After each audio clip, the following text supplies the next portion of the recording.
How has NARCOMS helped researchers better understand these invisible aspects of living with MS? Who is eligible to enroll? Do you have to be a certain age, or is it just anyone with multiple sclerosis? Do people ever get to see the results, or once the surveys are concluded, to see what other people are thinking? Hi, everyone, and welcome back to Miss Wired Podcast. I'm Selena Buongiorno, a physician assistant living with multiple sclerosis, and your host.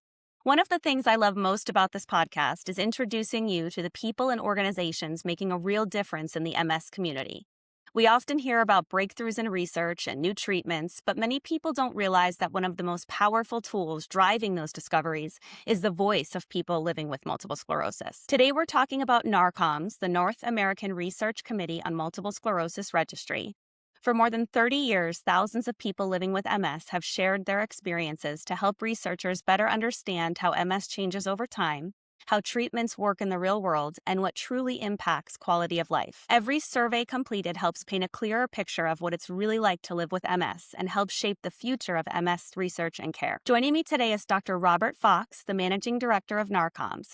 Dr. Fox is a neurologist, MS specialist, and researcher dedicated to advancing our understanding of multiple sclerosis.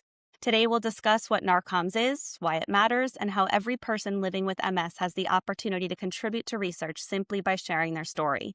So, Dr. Fox, thank you so much for joining me. Well, thank you very much for giving me an opportunity to talk with you and share a little bit about the NARCOMS registry. Yeah, I'm excited to have you on and learn more about it. So before we dive into NARCOMS, can you just kind of tell people a little about yourself, your background in MS research, and what your role as Managing Director of NARCOMS involves? Sure, I'm a staff neurologist here at the Cleveland Clinic. I devoted my 25-year career to taking care of people with MS and conducting research on MS, clinical trials, longitudinal studies, learning about MS and how to find treatments to better care for people with MS.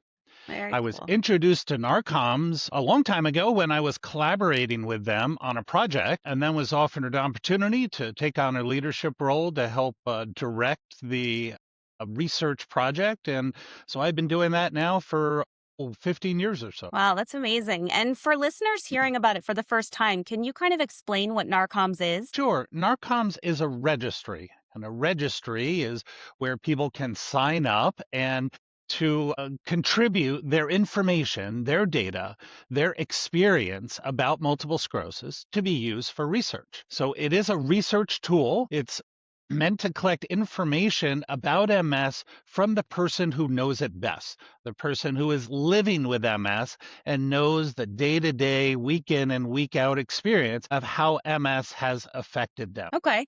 And how did NARCOMS begin, and what was the original vision behind creating this registry? So NARCOMS started in the late 1990s by a neurologist, Dr. Tim Vollmer, and he was in Phoenix, Arizona at the time, and later Denver, Colorado. And he had a vision that learning about MS should come from people who are living with that experience. And so he developed this registry, starting first with his own patients in Phoenix and later Denver, and then expanding it to anyone across the country and indeed around the world can participate by sharing their lived experience with MS. Now, it's very structured. It's not just free text of people, what's on your mind about MS, but we ask very structured questions about MS, relapses, current level of difficulties from MS, what symptoms are being affected in each individual person, what hospitalizations they've had, what MS therapies they're taking. And about half of each survey is dedicated to focusing on something different, something that we want to take a deep dive into to understand how MS has affected people's lives. It's amazing. And I'm sure people are wondering too, like anonymity, and is their name ever disclosed or any information, or is it completely anonymous? So we collect their information up front and keep that in a secured fashion. So on a secured server that's password encoded and encrypted, so that only the NARCOMS staff, the NARCOMS team, and it's a small team of about 6 or 7 people, ever have access to that information. Now, we collaborate with researchers from around the country, indeed around the globe, but those researchers never have access to those personal identifying information, people's name, their address, their email address. And when people complete surveys, everything is done through a secured, encrypted connection.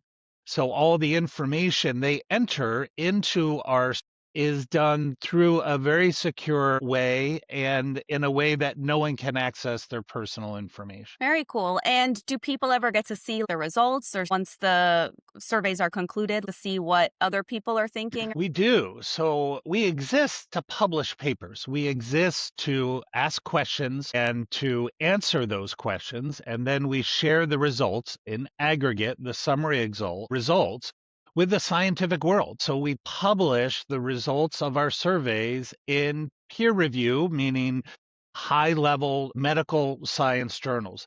And we have to date published over 175 papers Wow. on various topics, lots of different things related to MS. And so, yes, it contributes to the medical science understanding of MS. We also provide information in a magazine. We put out a magazine 3 to 4 times a year. And part of that is to provide, again, in summary, the results of what people said in the survey so that people can see, oh, okay, well, this is what the world of MS within NARCOMS thought on these different topics. We Very also cool. have, for a small number of things, we have the ability for each individual participant to log in and look at some of their data over the course of their involvement in NARCOMS to see how their different symptoms have evolved. The disability scale, we have a patient determined disease steps, a PDDS, which is kind of like the neurologic exam that their Right. neurologist may give, but is one that is from their perspective, their patient defined disability. They can look at how that has tracked over time. So, in many different ways, participants can see how they are doing and what their results have contributed into. Yeah, it sounds like a great tool. I just signed up for the mailer, so I'm excited to start getting that as well. And Fantastic. how, for people who don't know, like I work in MS research, so obviously we have patients coming in to try drugs and we're doing neurological exams and a lot of surveys. So, just so people understand, how is participating in NARCOMS different than participating in a clinical trial? And why is that distinction important for people with MS to understand? Sure. So there are many different ways people can get involved in research. As you mentioned, they can participate in a clinical trial, trying a new therapy, or to further study and establish therapy. There's also natural history studies where people can participate in maybe some blood studies that follow some blood test results over time or MRIs. Most of those studies involve coming to their neurologist's office or Yeah. coming to a clinic or coming to a hospital and spending time travel and time getting an MRI or getting a blood draw or other tests like that. And those are very helpful and very insightful research projects. What makes NARCOMS different is that people can be involved in research from the comfort of their home Yeah, or I their like that. office or their back patio or their deck. They can fill out the questionnaire on paper. We can mail it to their house or wherever they want us to mail it to. We also have electronic version where they can complete the questionnaire electronically, and they can do it anywhere. They can do it at their kid's sporting event on their tablet. They can do it in their bed at night before they go to bed, perhaps, really from the comfort of their home. And it's only twice a year. So we send out surveys. Once they do the enrollment survey, we collect a lot of information at the time of Yeah. enrollment. And then just twice a year in the fall and in the spring is when we invite people to share about their experience with MS. And each survey takes roughly about a half hour to 45 minutes to complete. And for those who are doing it online, you can even do part of it and then suspend and come back later and complete it. So you don't even have to do it all in one sitting, although it's probably better so you don't forget about it and lose Right. track in life about things. So what's really nice about NARCOMS is that from the comfort of your home, you can contribute to understanding about your disease. And no one has experienced MS the way each individual patient has experienced MS. And so we want to enroll everyone. And there theoretically is no limit to how many people can participate in NARCOMS. Our computer software can expand to as many people as are interested. We currently have about 6,000 people who are active in the registry and participate in the semi-annual survey. But when I think about how many people across the country Yeah. have MS, that is just a very, very small slice of people with MS. And we really, in order to be robust in what we understand about MS, we really, really need more people to just spend a little bit of time to participate and to share with us about their experience with MS. Yeah, that's why it was so important. I wanted to get you guys on my podcast just because I had never heard about it until, I saw on Instagram and kind of learned about it online. So I just wanted to kind of share with everyone what you guys do because it's amazing. And what types of information do participants provide? And you said that they do surveys usually twice a year. And then how does that real world information help researchers better understand life with MS? So the semi-annual survey, about half of it is the same thing every time. Okay. Have you had relapses? And what is your current level of disability in the patient-defined disability steps? How have the different symptoms of MS affected you? And have you been hospitalized? Have you not been able to work if you work because of MS? So very standard that we want to know every time. What MS therapies have you taken over the last 6 months? Then the other half of the survey is always something different, is some new idea that we want to explore and understand. So some topics we've asked about is who helps you with MS? Do you have care providers and are they paid or are they volunteer? And what services do you avail for your MS? In collaboration with the National Multiple Sclerosis Society, we did a survey on the effect of COVID and long haul COVID and the symptoms that have remained after COVID. And we compared those symptoms to symptoms after other infections, like other viral respiratory infections or bladder infections. And so we did a deep dive into people's experience with COVID. We've asked about rather sensitive issue like sexual function, about sexual identity, things that people would keep very personable, but it's important for providers to learn about that, to understand in a deep way these different aspects of MS and things that are very important to people. Right. And from a patient's side, too, it's also good for them to know they're not alone because I'm sure when you survey thousands of people, they're also having similar symptoms. So I'm sure that's good for patients, too. Or they're different. And then we can compare and contrast these symptoms and the severity of them over time. What we're also able to do is take ideas from people living with MS, and we get ideas from our participants about things that they want to learn about and they want us to study and to ask questions. Now, the questionnaires are very standardized. We try to use a validated questionnaire, things that have already been established out in the world, and use things that researchers have already been able to standardize and make clear. Yeah, and it was very clear. Like when I did my survey, it was asking about a relapse. And I liked how it said, make sure that you didn't have any cold symptoms or urinary tract infections, because a lot of patients with multiple sclerosis may experience like a pseudo relapse or something like that, not a true relapse. So it was very self explanatory and easy to do. Great. Yeah, and some people might wonder too if filling out a survey can really make a difference. So what would you say to someone who's questions whether like their experience matters? And like you said, millions people have multiple sclerosis, but you only have 6,000 in the registry. So for those people that say, oh, it won't matter, I'm just one person, what would you say to them? Well, I would say their experience is unique. Their experience with MS is different from anyone else's, and we will not know that how they experience MS if they don't share their story with us. And it's a numbers thing. I mean, 6,000 compared Yeah. to the whole country is just a small, tiny slice.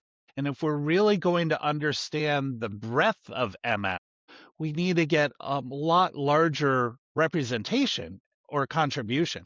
I would say the other thing to note is people who come into the registry, they often stick around for a while, which is great, and we want them to stick Yeah. around. But after 5 years, everyone is 5 years further into their disease.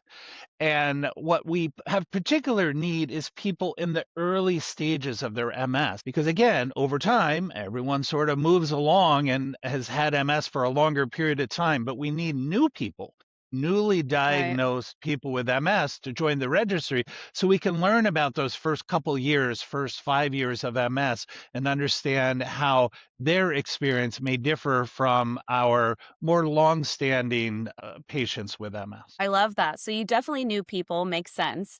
But if someone's been living with MS for many years and they feel stable, their information is still just as valuable to researchers. So I just kind of want to throw that out there and explain why. Yes, because we need to understand that. If you're stable, great. If you're getting worse, okay. We want to collect all that information. We don't want to be biased. And bias is where you're selective in just collecting some information and not other information. And if only the people who are getting worse come into NARCOMS and not the people who are stable, we don't get a true, accurate picture and characterization of MS and how it affects people. So, however it is affecting you, I would say the other extreme, people are getting worse quickly. We want to know about them too, so we can understand the characteristics of their MS getting worse and hopefully learn how to intervene and to act earlier. So, it's really across the broad spectrum of MS. We want everyone. No, it's perfect too. And a lot of times with patients and forums, since I treat MS patients as well as am an MS patient, it's like a lot of times patients will be like, well, my MRI is stable. I don't understand why I feel so poorly.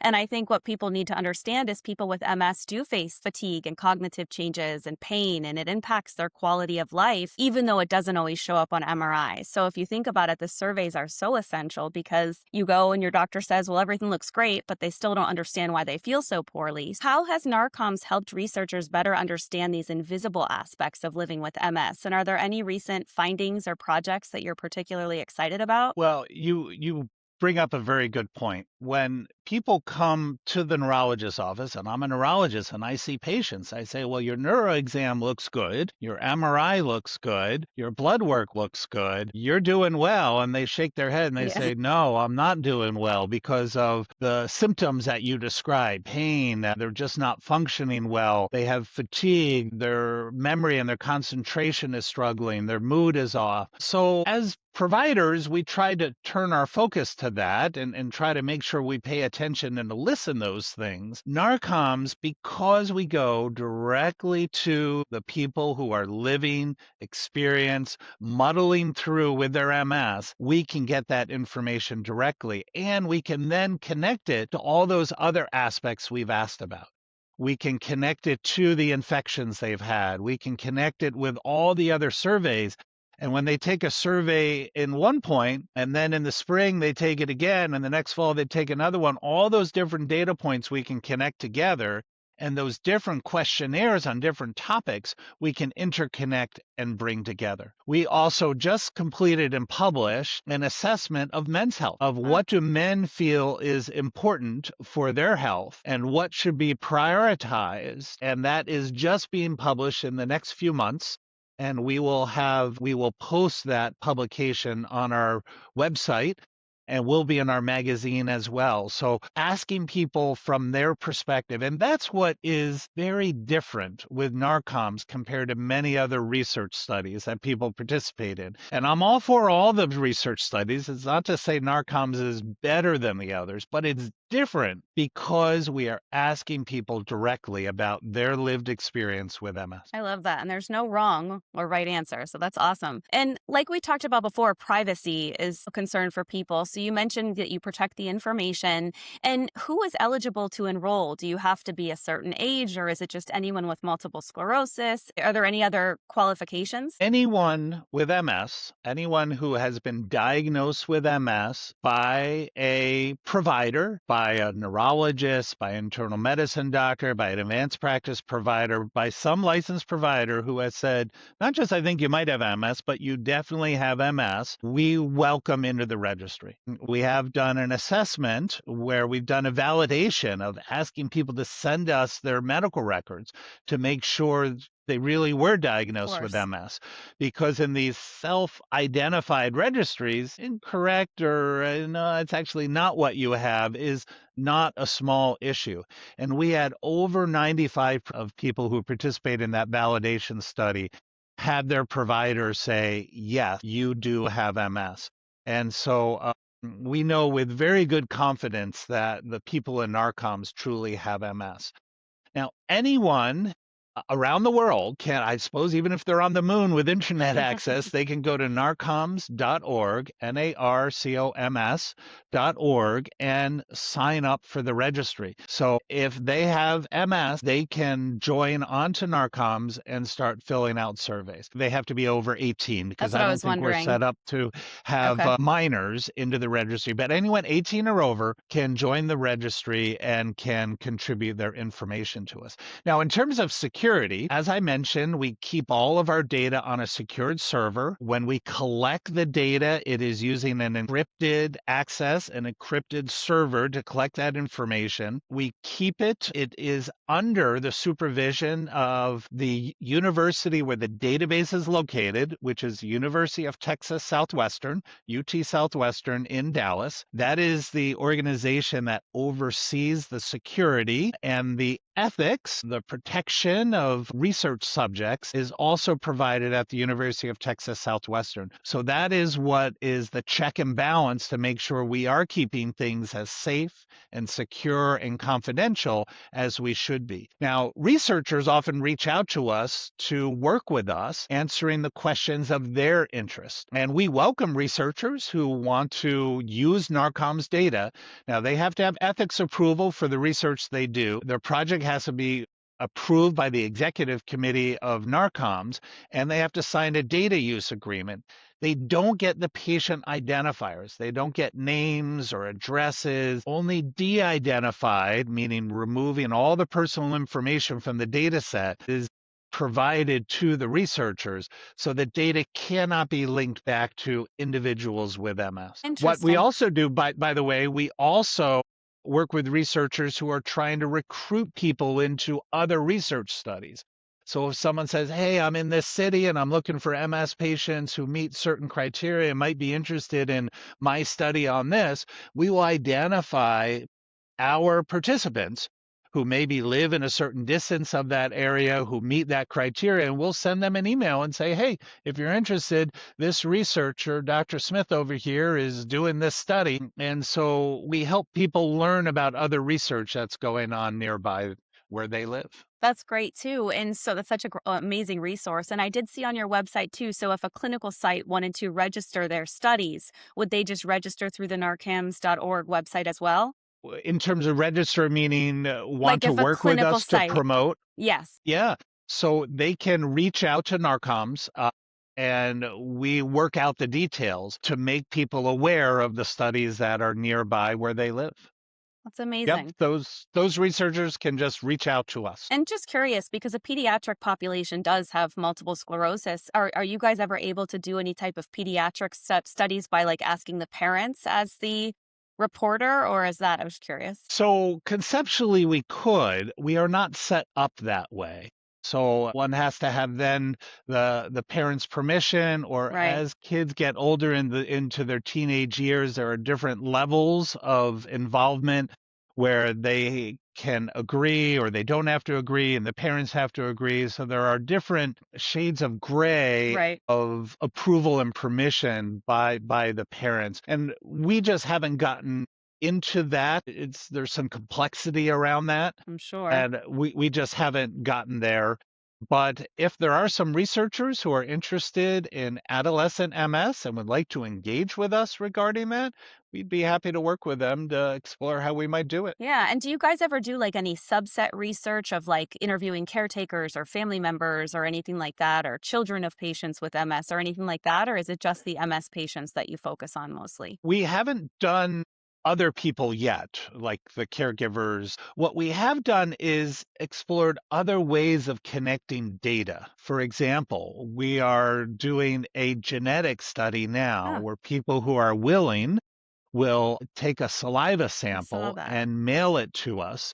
And then we do some genetic analysis on that saliva sample, and we can connect it again in a de identified way back to that participant and understand their MS course and their specific genetic data. We also have a pilot project to connect the NARCOMS data to some electronic medical record data. So, other sources of data that can connect into and add to what we have from NARCOMS to help further understand MS. Now, we do that only with the permission of people with MS. So, connecting to the electronic medical record, we only do if people give us permission to connect Right. into that. And one of the opportunities is some people are part of a clinical trial that goes for a year or 2 years or 3 or 5 years, but eventually those trials stop. And NARCOMS can be a platform where we can continue following people long after that trial has stopped in a very affordable way for the researchers where they don't have to pay clinical trial sites to bring people in to examine Right. them, where we can just do it electronically to continue following people and trying to connect that clinical trial data set into NARCOMS. So there are many different ways that we are looking to expand the data beyond just the questionnaires that people tell Right. us, but other sources of data that give us insights about MS. So you mentioned like MRI. Do you guys also use like the Octave, any blood-based biomarker tracking that you ask people about or? We have not used the blood-based yet, except for that saliva genetic study, which is a Okay. pilot study that's provided through some grant funding. But we are looking to expand into these different biomarkers, whether they're Yeah. imaging or fluid-based or electronic medical record or clinical trial data sets. We would love to connect with those different data to learn more about MS through those interconnections. Yeah, that's really cool. And I love how patients can see their tracked information over time. That's awesome. And what message would you like to leave people living with MS that may be considering joining the registry? I would like to just remind people that this is the easiest of ways for people to share their experience of MS for the future, for the purpose of research to understand more about MS. They can do it from the comfort of their home or their patio or their workplace or their car, Right. and they can do it in a secure fashion where their data is kept confidential and is never shared outside of the research team, and how vitally important it is. We are just scratching the surface of gathering data about MS through the 6,000 that are active in our registry. We could use a couple thousand more, another 6,000 more. And I would just say, why don't you try it? Why don't you complete a questionnaire, see how it goes? People can always stop. I should also add, people can always stop. They don't Okay. have to continue. But I would say the majority of them find that it's relatively easy, simple, painless, and helps us learn their story of MS. And there's no cost to the patient. No, it's all That's a good point. There is no cost to the patient. We are funded through the collaborators that we work with, the researchers we work with. They get grants. For example, that COVID study we did in collaboration with the National Multiple Sclerosis Society, they provided the funding for us to do that and provide a little bit of funding to maintain the registry. So we are funded through the various collaborations. We also get support from the consortium of MS centers. We okay. exist as a project of the consortium of MS centers. That is a professional trade organization that represents people who are providing care for people living with MS, the neurologists, the advanced practice providers, physical therapists, occupational therapists, social workers, pharmacists, everyone, every provider who touches someone with MS can be a part of this professional trade organization, the Consortium of MS Centers. And that is who is our umbrella sponsor for this research project. Okay. And as a healthcare provider, is there a place for a provider to register, like just so they get updates on like what you're looking for or anything like that? Or do you have anything for providers? We provide our magazine, our quarterly magazine is the best way to learn about us. Okay.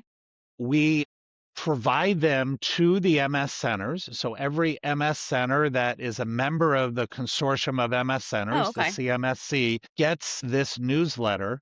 I'm sorry, this magazine. And the magazine is also available as a PDF on our website. Cool. So providers can access it through the website and learn what's going on. That's really cool. No, I'm excited to get the first one. Do you have anything else to add or anything else for people to know about the services that you guys offer? I think we hit a lot of it. I think we did. I would just thank you for the opportunity Of to highlight course. the opportunities of NARCOMS, of what we do. And thank you for your engagement in the registry. We appreciate that. And We look forward to seeing lots more people living with MS sharing their story with us. Yeah, so hopefully we can get you some more. But Dr. Fox, thank you so much for taking the time to join me today and for sharing more about the incredible work you guys are doing at NARCOMS. And one of the biggest takeaways from today's conversation, I think, is that research isn't just something that happens in a lab. Like you said, it's coming from all of us living with MS who are willing to share our experiences and just get your voice heard. And every survey completed helps the researchers better understand this disease, like you said, and improve the care for all of us and move closer to better treatments and ultimately our cure. So, if you're living with MS and you've ever wondered if your story matters or how you can get involved, I think this is a good way for you to do that. So, I hope today's episode answered any questions you have because your experiences, your challenges, and your successes all contribute to a greater understanding of this disease, and we all have the potential to help countless others in the future. So, to learn more about NARCOMS or to enroll in their registry, you can visit www.narcoms.org. Thank you so much for listening. And if you enjoyed today's episode, please subscribe, leave a review, or share it with someone in the MS community who can benefit from this conversation.